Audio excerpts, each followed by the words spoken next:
bumisita at nakipagpulong kay MILF Central Committee Chairman at UBJP President Alhaj Murad Ibrahim ang mga kinatawan mula sa Non-Violent Peace Force. Ang detalye sa report.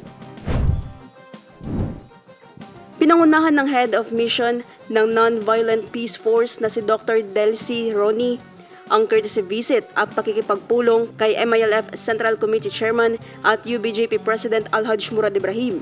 Kasama sa pulong si Muammar Sharif Alim, ang Program Manager ng Non-Violent Peace Force at Nasrullah Abdullah. Tinalakay sa dialogo ang usapin sa estado ng peace process, partikular ang decommissioning at subcomponents nito.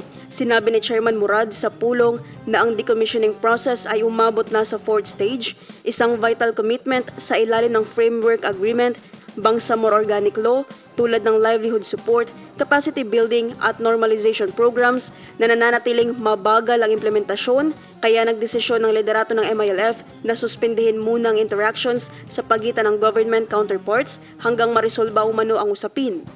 Sa kabila ng hamon, muling pinagtibay ni Chairman Ibrahim ang matatag na pangako ng MILF sa peace process na binibigyang diin na nananatiling determinado ang pamunuan na lutasin ang mga natitirang issue at itaguyod ang tunay, pangmatagalan at napapanatiling kapayapaan sa Bangsamoro homeland.